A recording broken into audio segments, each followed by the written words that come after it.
Today, when we talk about slavery in 1865, we in the United States are always very appalled and are ashamed of that part of our history. Yet, slavery still goes on. In China, there is slavery that we can't even imagine, and I had Chris Brab look into that, and he's here to report on some of the things that many of us have missed, I think, because I think many of us have some idea that it goes on, but we don't know to what extent, because it's one of those media blackouts. They just don't talk about it. Why? As we're going to find out in the second show, the politics and media and the establishment are fully in bed with the Chinese. And I don't mean Chinese, the good people. I'm talking about the communist government.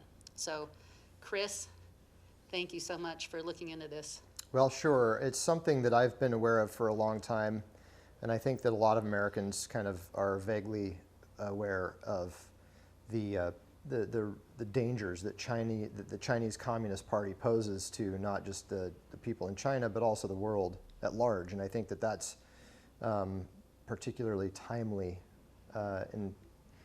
in terms of what we're seeing happening all over the globe right now, and very acutely what's happening in our country right now.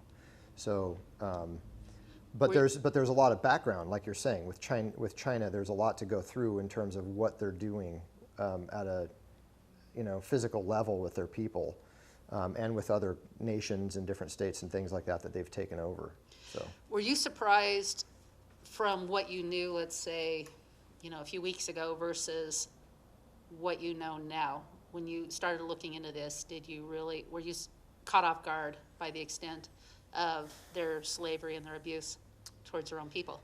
Every time I think about this, I get caught off guard because it's so vast. It's so huge. I've known a lot about this. I've read many things about this. I've never been to China, so I can't speak to it like from a firsthand experience. But being a pastor's kid, we supported missionaries in China, and so I started becoming aware of people having to smuggle Bibles in, for example, to China. And while somebody who might watch this video who's not a Christian might say, well, who cares? Let them kill the Christians, or let them kidnap the Christians, or whatever. It's like, well, but it's not just the Christians that we're talking about here. It's not just people, getting caught with 15 Bibles in their suitcase and then going off to prison and never being seen again. Like, we think that sounds crazy here, but so I've been vaguely familiar with, or not, maybe I guess I should say I've been on a long-term growth curve in terms of what I know about China, and it started with me at a very young age because of my upbringing. So nothing really surprises me all that much, to be honest with you, but it is always shocking and disgusting, if that makes sense. Where do you want to take it? Who's the most oppressed in China? What does it look like? China, I mean, there's a middle class, a burgeoning middle class in China, but when we say that there's a middle class in China, I don't think it's a fair comparison to say they're like the American middle class. I think that it's put that way in the media because they want to make it sound like China's up and coming and that they're better now, or somehow that they are acceptable. And again, it's because the elites in the United States are in bed with the Chinese. And the elites in the United States, their goal is that we become communist and that they get to rule, and we have to. Well, so back.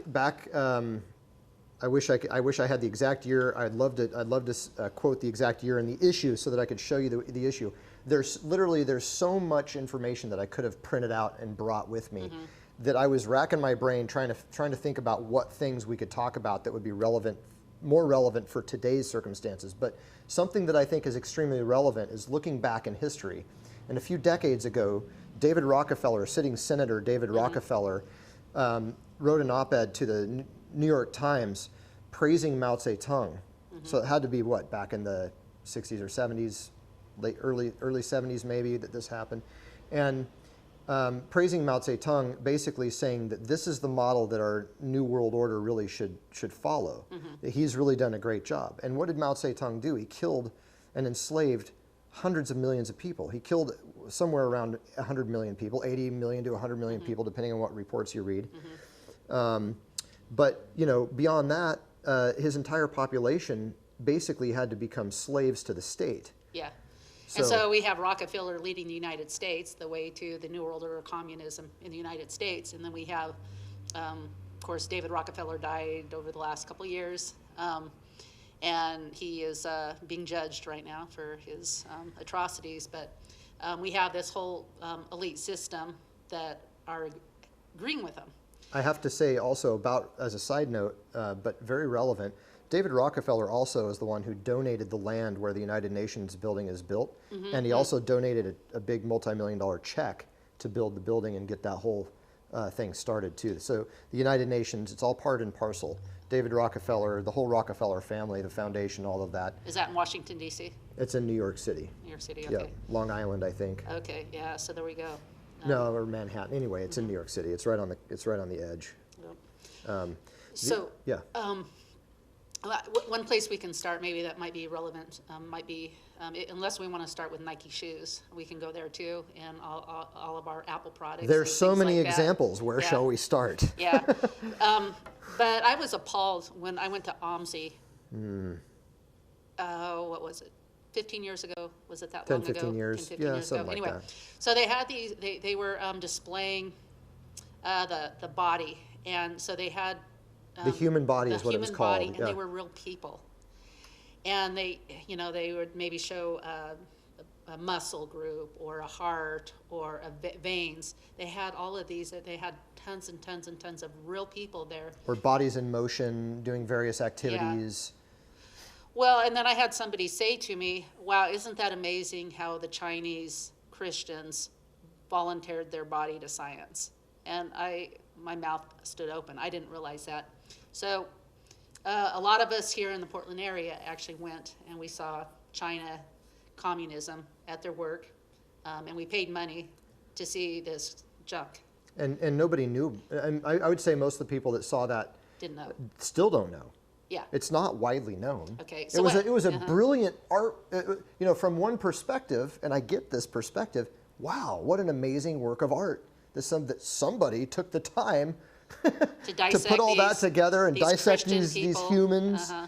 and then put them on display encased in some sort of plastic or whatever it is.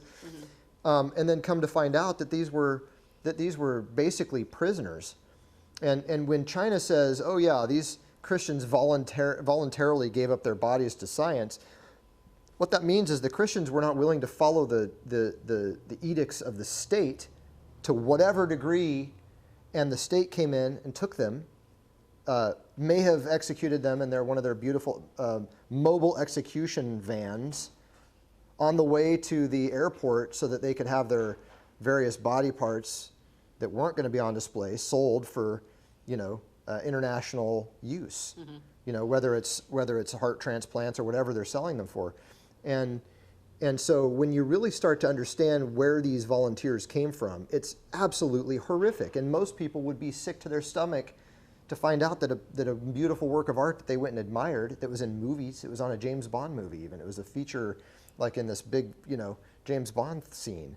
It was, it's a big national thing. It toured, this artwork toured all over the world. And millions of people went and saw it and paid money to see it. And then we find out that it was executed Christians in China that were used for this. The left, unfortunately, they seem to be mostly anti-Christian. But they do this to, well, let me ask you, what have you found that they've done to Muslims, to homosexuals? So really anybody who goes against the state or has a belief system that is counter to what the Communist Party says you should believe. And what would that be? Homosexuality? Well, obviously, okay. So in terms of Islam, of religion, any kind Uh-huh. of religion that is counter to the state or separate from the state is absolutely frowned upon. Not just frowned upon, but squashed. We look at what they've done to Buddhists, and they kicked the Dalai Lama out of Tibet and killed a bunch of his followers. The followers that were not able to get out, they basically either imprisoned them or they killed them. And we've got a group of Muslims that are right now, there's millions of Muslims in concentration camps essentially in China. They are routinely tortured, they are slaves, they work for free. and they give up they voluntarily give their body parts to science too, from what I understand. And So if somebody here in the United States needs a heart transplant and they're willing to pay, they're rich or whatever they're willing to pay. Black market prices. Yeah. Sure. Yeah, a lot of money for it. Pretty much anything's available. So I heard the Chinese will actually like find out what is needed, and then they'll go and they'll kind of take a look at the prisoners who they have. They know the prisoners' blood types.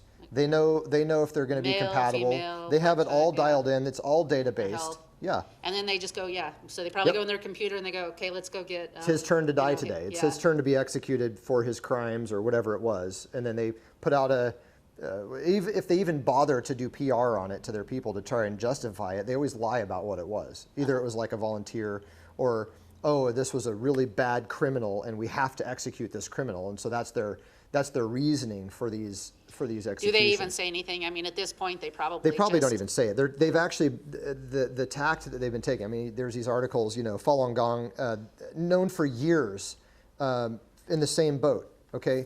Falun And Gong, the Muslims here. That's a man in China. Falun Gong is actually another religious practice. It's actually more of a physical, like exercise, kind of like yoga, I guess you could say. It's more metaphysical than religious. Oh, okay, but they are restricted as well. Okay, so they go against the Chinese government. So and they're very healthy, so they harvest their organs. They're in the same boat as the Christians, the Muslims. Anyone in that religious boat is going to be treated this way. But this article says organ harvesting Yep. from this group of people. Particularly. So they're yep. probably just like high on the list. It's like, hey, let's go after this group. If somebody's willing to pay a lot of money because they're actually healthy. And we by can the get a way, good healthy heart. This is a Wikipedia article. Anybody can go look this up. I printed it off the internet. Okay, it's not hard to find the information on this. Of course, China here says, oh, we're not doing any of this stuff. Don't look over. No, come on, we wouldn't do that. Silly Americans. Yep. So they're in denial about it. So we've got basically any religion in China except for some sort of a state. What they call Christianity there is really just they have to put a picture of Mao and Xi next to the picture of Jesus. Oh boy. So essentially what they want to do is promote the state to the same level of godhood as what they're worshiping. And they have to talk about how great Xi is. If they're going to talk about how great Jesus is, they have to talk first about how great Xi is. Yeah. So it's really not Christianity at all. It's a state-ordained pseudo-religion that doesn't really do anything. And Bibles are outlawed, like we were talking about earlier. So really, this is about anything that goes against the Communist Chinese Party's status quo that they're trying to develop there. Anything that goes against that narrative. Same thing that happened in Tiananmen Square. People who rise up that are believers in free enterprise or just wanting to have a little bit more freedom to move around or whatever. Anybody who rises up and demands this is just squashed. They're executed. Tiananmen Square is a great example of that. Okay, so we talked about belief systems. How about the slave labor?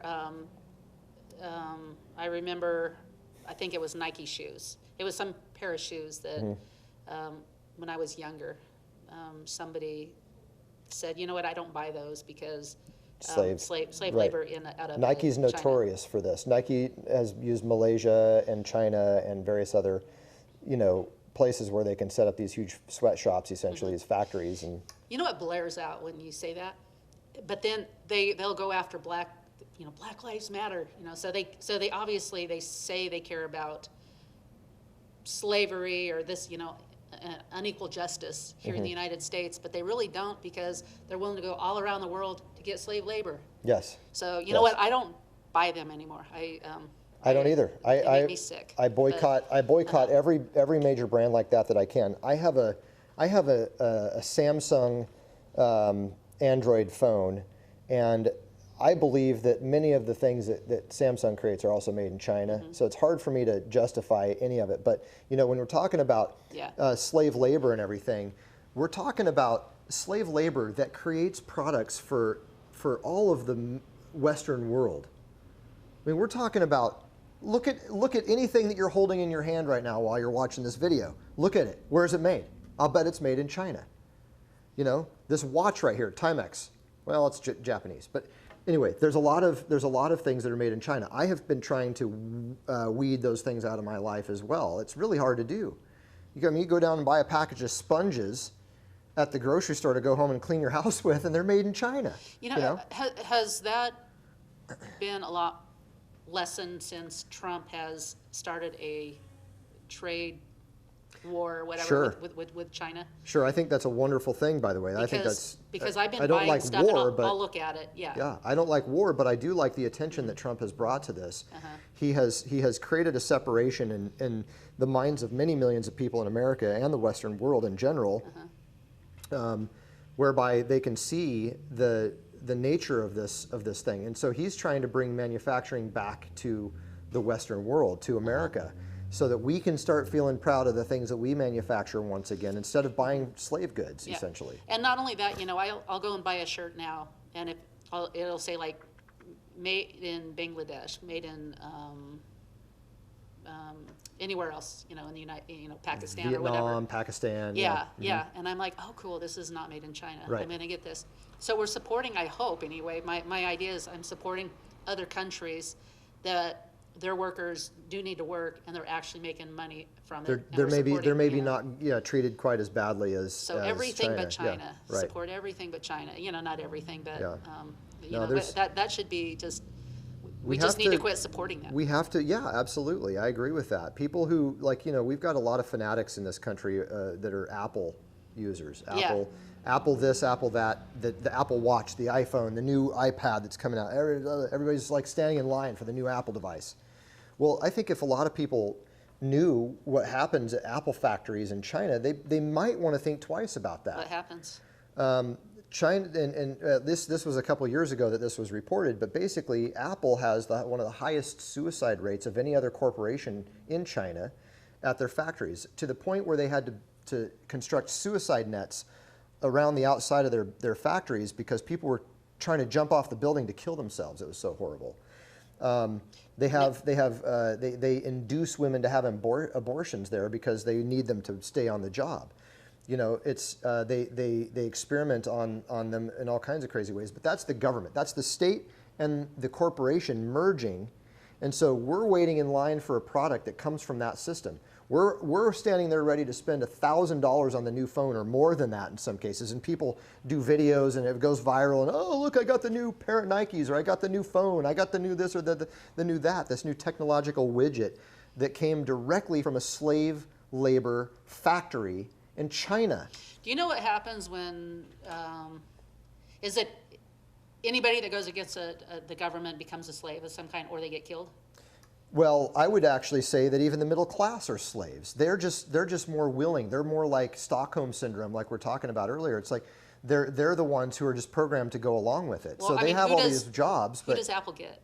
Apple gets all kinds of different, Do they get- from executive level Do all they the get way down people to in prison and they buy them from China really cheap and then they work for free? Is that how that works? The specifics, I think, are very readily available, and I'll speak to what I know. Okay. What I know is that the people in China, whoever it is that's doing the jobs, they don't have choices. They do not have the Bill of Rights. They don't have freedoms. They're stuck in work conditions that sometimes kill them. They're working so hard that sometimes they just kill over dead on the job. Wow. And they replace, it's like, just, well, that guy's dead, get rid of him, put another guy in there, another lady in there, whatever. It's, the people are treated as if they are vassals of the state, which they are in China. And that's what we have to understand. It's not just about the religious practitioners. These people are also slaves. Of course, they work for free, just like the inmates in our state prisons here in Oregon. They work for free, essentially for free. I mean, of course, they have room and board. They get fed, and they have their room is like a prison cell, but it's So somehow, you know. though, Apple pays the government a lot of money to let them treat their people this way. Absolutely. Okay.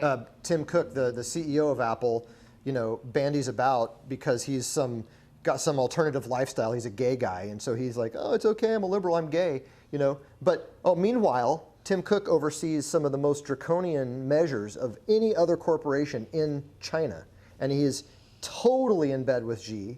He's totally in bed with this whole New World Order thing. And he doesn't have a conscience whatsoever about the slaves that he's in, the slave type conditions that he's in charge of over there. And that's just one company. It's a big company. It's one of the biggest.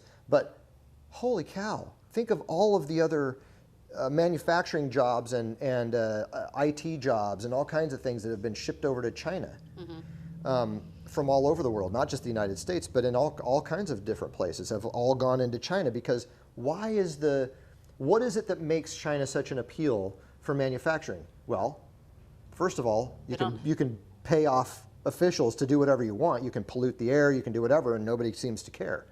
But also, the labor prices are ridiculously low, or they used to be. Now it's Vietnam. Now there's other places that they're trying to farm this business out to. But we have to keep an eye on that too, because ultimately the reason that they want to change is because Vietnamese labor is now less expensive than Chinese labor. They get paid maybe a couple bucks a day for their 18 hours or whatever they put in. And then the product that they make sells for, $5,000 here in the United States. Yep. And they make what? I mean, so is this really a humane thing? Is this really a good thing? No matter how we look at it, Americans have to get through their minds. Human beings have value. Whatever happened to morality? Yep. I'm sorry, I'm going off and preaching here, but whatever happened to morality? Why is this okay? Yep. I don't understand. This is torture. Yep. This is slavery. This is something that we in all of our wisdom, Black Lives Matter. Well, do they? Do Chinese lives matter? Chinese are supporting Black Lives Matter because, come on. Because when you create this tension in the United States, it breaks the back of the middle class and then turns us into a communist country, which the Chinese can take over. The Black Lives Matter movement is a Marxist movement as well. It's a color revolution, just like Mao did. They're trying to get people to divide. It's divide and conquer. Mm-hmm. But let's face it, the same people, same person, Soros is the one who's running that finances Black Lives Matter and other organizations like it, and Antifa and all those things, all of which are Marxist organizations. And they're trying to turn the United States into a socialist country right now. And do you think it's going to be some nice Bernie Sanders democratic socialist country? Or is it going to be hell on wheels because we are one of the most corrupt countries in the world already? And you think if we go to communism or we go to socialism that we're just going to have this happy-go-lucky utopian vision come to an end or come to fruition? No, we're going to be worse than China, in my opinion. Yep. If we allow this to happen, if we allow this stuff to continue, we will become the slaves. Mm-hmm. Yep. Now, it might not be our generation. Maybe it will be. But how about our kids? How about our grandkids? Mm-hmm. Do we care about them? We're going to be doing show 2 about the companies we need to avoid, about the politicians we need to avoid. That is communist, that they are working hand in hand with China. Because, you know what? I am sorry to say that even the Republicans are in bed with a lot of the Chinese. Why? Because it's easy for them to make a lot of money. They just get tempted. Now, not all of them. There's some great people, and we have to support the great people. Mm-hmm. Trump is one of those people. He can't stand what's going on in China. That's why he has created a situation where the Chinese hate him. You know a man by their enemies is what, that's a saying. And if the Chinese hate Trump, if the Chinese hate Christians, if the Chinese hate, different groups, that's good. That means that we're probably on the right side. However, if the Chinese pretend they like you, they really don't. They just want to control you. And like a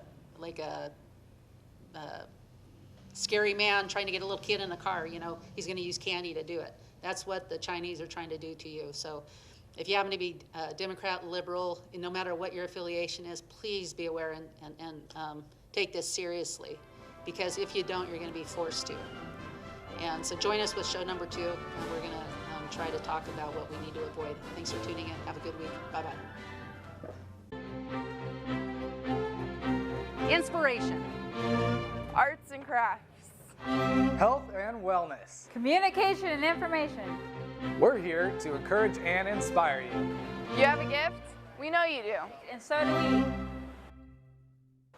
Whether you come in to look, buy, or want to promote your gift, we invite you to come in because when we're working together, we can accomplish great things.